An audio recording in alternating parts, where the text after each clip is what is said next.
Thierry Perrault, bonsoir. Bonsoir. Vous êtes économiste, sinologue et directeur de recherche au CNRS et à l'École des hautes études en sciences sociales. La Chine semble donc parler d'une nouvelle ère fondée sur l'égalité. Et vous êtes le premier à avoir dit que c'est le forum de la fin des illusions. Qu'est-ce qui vous fait dire cela? Avant d'aborder cette question, je voudrais réagir par rapport aux informations et replacer le focal dans les informations que je viens de visualiser. Très bien. Ce qui s'est produit d'un côté au Niger et de l'autre côté ce qui s'est produit au Congo. Oui. Ça me paraît nécessaire de le faire parce qu'il y a eu plusieurs documents qui sont parus récemment, l'un vendredi dernier et l'autre quelques jours auparavant. Alors vendredi dernier, c'est un document qui est le livre blanc des relations sino-africaines, dont le titre chinois ne porte absolument pas de référence à l'égalité entre les partenaires, contrairement à ce qui a été ajouté dans l'édition anglaise. Mais dans ce texte, il est bien dit une chose, c'est que le FOCAC est un instrument de la stratégie des routes de la soie. Bien. Et il y a eu quelques jours auparavant un grand discours fait par Xi Jinping, le président, sur cette stratégie des routes de la soie, dans laquelle sont définis 7 principes. Et parmi ces 7 principes, il y en a un qui est le suivant.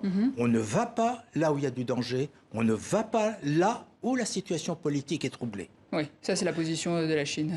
Oui, non mais enfin disons que ça vient d'être réaffirmé. Or ça, vous devez le mettre en perspective par rapport au FOCAC. Dans quelle mesure on va encourager effectivement les entreprises chinoises à venir travailler, voire investir sur l'Afrique dans la mesure où vous avez une grande instabilité. Donc de ce fait déjà, si vous voulez, tout le catalogue des promesses qui ont été faites deviennent ponctuées par un point d'interrogation par rapport précisément à cet principe. C'est pour ça que vous dites que c'est le forum de la fin des illusions? Alors, j'ai encore une autre chose à dire avant, parce que toujours dans le même document, on dit la chose suivante, c'est que l'on doit privilégier les petits projets qui mettent en valeur la Chine. Petits projets. Comme quoi, par exemple, pour qu'on comprenne bien? Précisément, tout ce que aujourd'hui la Chine avait financé en Afrique, c'était des grands projets d'infrastructure. Donc ça veut dire qu'aujourd'hui, il y aurait une réorganisation par rapport à une redéfinition de la façon dont on travaille. Donc on est à un tournant, clairement. Donc de ce point de vue-là, il y aurait un tournant qui se dessinerait dans la définition de la stratégie des nouvelles routes de la soie, et donc par voie de conséquence, dans ce qui sera possible de faire à travers le FOCAC, qui est, comme il a été dit, un instrument des stratégies des routes de la soie. Alors la fin des illusions par rapport à ça, ce que je voulais dire par là, c'est la chose suivante. C'est-à-dire que pendant 20 ans, il y avait eu effectivement un grand enthousiasme, je dirais, de part et d'autre, pour mener des actions en commun. Mais ces actions, on s'est aperçu que ce n'était pas aussi... les résultats n'étaient pas toujours aussi heureux comme vous pouvez le supposer. Je ne parle même pas de l'aspect environnemental, parce qu'il y aurait beaucoup de choses à dire.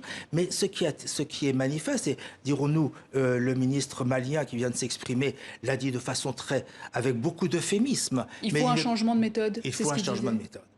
Et ça, ce changement de méthode, il n'apparaît absolument pas dans le discours de Xi Jinping aujourd'hui. Il nous reste une minute, monsieur Perrault. Entre 2000 et 2019, la Chine aurait prêté aux pays du continent 153 milliards d'euros selon... attendez, de 2000 à 2019. Oui, c'est ça. Ah bon, d'accord. Oui. Okay. Selon la China Africa Research Initiative. Pourtant, de nombreux observateurs évoquent le piège de la dette chinoise. Que répondre à cela? Alors, déjà, ce chiffre-là, ce n'est pas le chiffre de la dette, puisque ce sont des prêts. Les prêts, il y en a certains qui ont été remboursés. Il y en a qui sont en cours de remboursement. Il y en a qui n'ont pas encore été engagés. Donc, si vous voulez, ça ne peut pas représenter la dette. Et de toute façon, le débat de la dette, c'est un faux débat. Parce que le problème, ce n'est pas l'argent que vous empruntez, c'est la possibilité que vous avez de rembourser la dette. Mais en quoi est-ce un piège? Alors, le piège qui est signalé derrière par certains observateurs serait que la Chine aurait voulu enfermer les pays africains en les piégeant par la dette. Alors en fait, aujourd'hui, ce dont on s'aperçoit, c'est que ceux qui sont piégés, c'est effectivement les pays africains, mais la Chine aussi, puisqu'elle n'est pas remboursée. Bon.